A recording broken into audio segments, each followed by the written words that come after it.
build all these physical infrastructures to support it, but now 5G is enabling us to get there really, really, really quickly. And agility is the key message in all of this. I want to give you another really simple example, and I don't want to insult the audience by giving you a simple example, but it does kind of make my point. So the gas bottle, there's a company in Mexico that's a gas company. They provide gas bottles to rural areas who are not connected to the main grid. The problem was that a lot of those rural areas are quite poor, a lot of them couldn't afford to buy a full gas bottle, and certainly the gas company had no idea when customers' gas was running out and needed to be replaced. So they teamed up with a logistics company, a local MVNO, who themselves were connected to a local MNO. They put SIM cards into the gas bottles onto a device, which meant that remotely they could now understand how a customer was using that gas. So a customer didn't have to buy a gas bottle, they just had to pay per usage, which meant it was much more affordable for them. The information coming back from that meant that the logistics companies could figure out when gas bottles were running out, and they could organise reshipment programs to deliver new gas bottles to those people that needed them.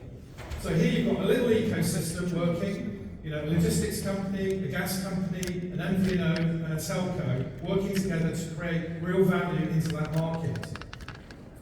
And when we look at what is it that we're looking to try and do, we're trying to create outcomes using these services, whether it be in any of these industries, using the gas bottle example. The key thing, they've got to be engaged, and you can see the sort of the adjectives that we've used there. Obviously they've got to be secure, it's got to be very personal, it's got to be predictive. All of that generates a ton of data, and I think this is the second angle that MVNOs have got to really think hard about. The world that they're operating in is generating data by the terabyte, and there's nuggets in that data that can be mined, and understanding how to mine that data and look for the value is going to be a secondary level of monetization that I think MVNOs are going to have to sort of understand and learn to get maximum value out of the relationships that they've got. This is something that's going to become really big, and it's going to come really big really quickly. The data that's being generated is genuinely gold. Now, all of these different service models are going to require different billing models. The traditional price per subscriber model isn't going to work anymore. I've just thrown 4 up there, but my God, there could be 20. Time-based. Are we going to charge people based on the time that they're accessing the network? There could be busy times, there could be not busy times. So do we want to charge on different rates for different times? Per subscriber plan, we talked about that, that's the typical pre, post-paid, etc. Access time, are we going to charge more to access a 5G network than accessing a 3G network? Or IoT, narrowband IoT networks, are we going to charge a different model for that? And then per device, is it an IoT, is it a SIM card, is it a dongle, is it something else? Are we going to charge different models? The answer is absolutely we have to, because the traditional billing model no longer works for all the different use cases that we're going to have to support in an MVNO world where we're trying to generate real margin. And billing is your vehicle for monetization. If you don't have a billing engine, you can't monetize. So let's be really clear there. So we talked about reaching specialist markets, and I think those markets are going to get more and more specialized and more niche as the imagination of people like yourselves, businesses, entrepreneurs, figuring out markets that can be tapped for value. This top left box is really interesting, selecting the right network. Not every network is going to be right for a particular service type. And it's, I'm going to see MVNOs with network connections to 3 MNOs and possibly 4, another 2 or 3 independents. I mean, look at Microsoft, Amazon, and Google are getting into the 5G network in a big way. They're all putting 5G cores into their world. They've got deals in place with brands, and in terms of offering private networks, these are the guys that are starting to make a big difference, and the MNOs are scared because these are going to take their lunch. And guess what? Their pricing model is just the cloud model. It's based on, how much data you use, how much processing power you use, how much disk space you use, and ultimately how much network bandwidth you're going to use. So we've got to watch that. IoT networks. Now, IoT networks are going to also be very interesting because typically an IoT device is generating an ARPU of what? Microcents per device. Well, if you're charging $1 a sub in a traditional billing model, where's the money? So we've got to think really differently about the networks and the infrastructure that you're going to need to actually monetize the opportunity. You know, traditional billing models today are based on ARPUs of $6 to $25 a month. Well, IoT is a different world altogether. So we've got to think about the network, and then we've got to think about the monetization techniques that we're going to use to maximize the value there. And we're going to need commercial flexibility. You know, we can't have a simple deal with an MNO that says, oh, I'll get these data packets, I'll get these voice minutes, and I'll get these texts, and bundle that into some sort of wholesale deal.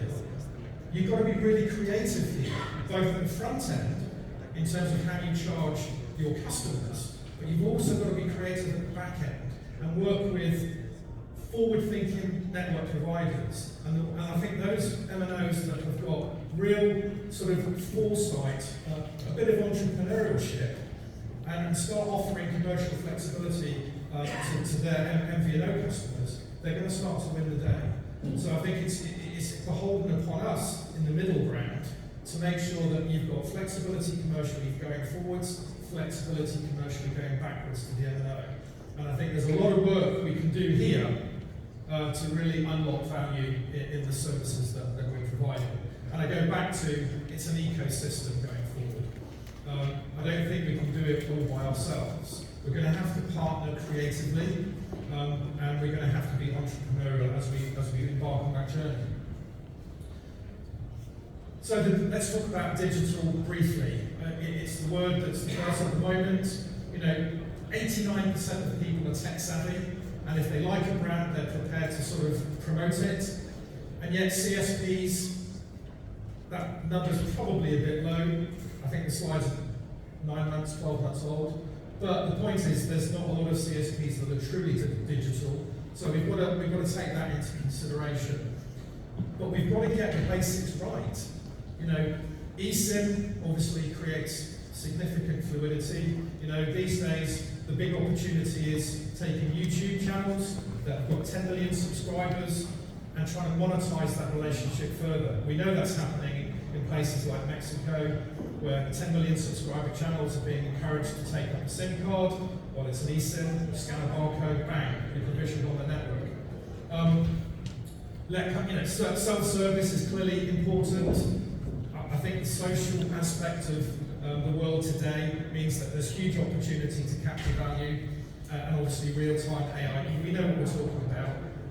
And exploiting these APIs. If you're going to work on an ecosystem, you need those open APIs to make the systems work. And the point here is, look, I guess the point I'm trying to make here is that all of this makes the front end very, very simple to the customer. The user experience is very straightforward and very simple. Behind the scenes, there's a lot of work going on to make that actually work.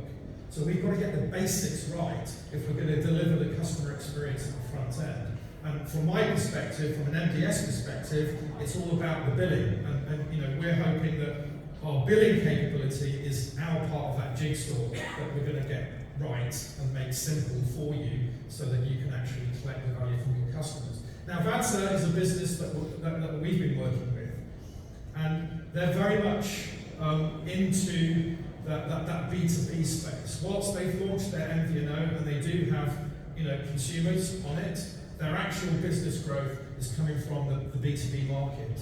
So they're engaged with bus companies, putting SIM cards into CCTV cameras so that they can provide protection to the passengers that are going on their buses.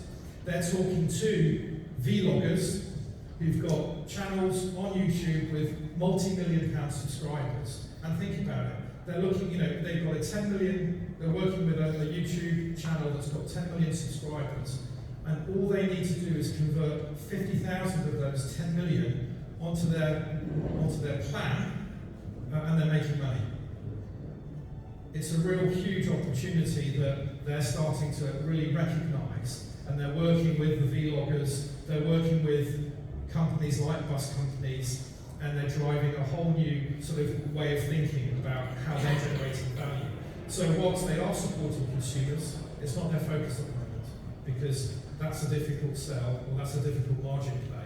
It's now about the business services that I can put on my MVNO platform.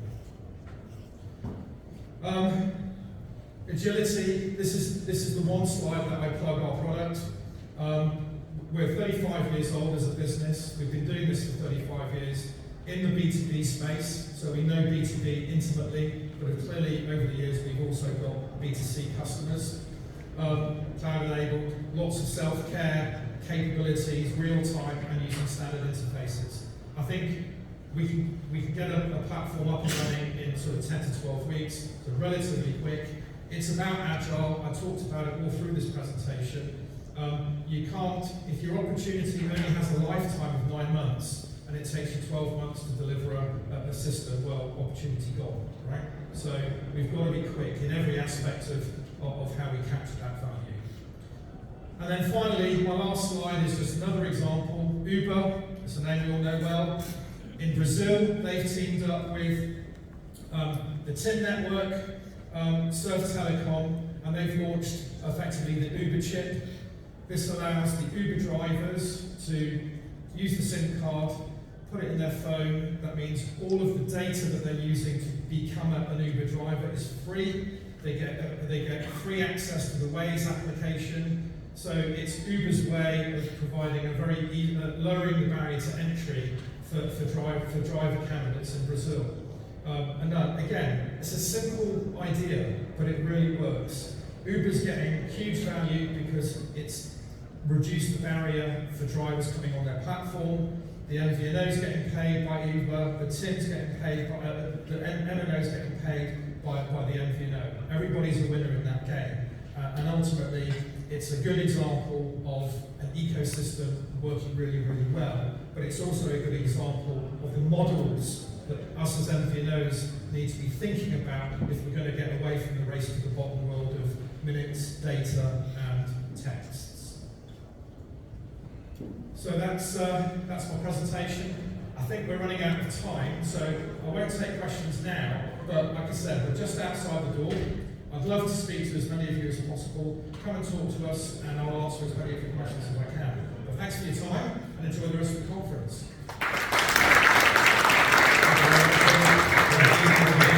Really insightful presentation. I think the thing I took away from that was there is beauty in simplicity and having simple use cases.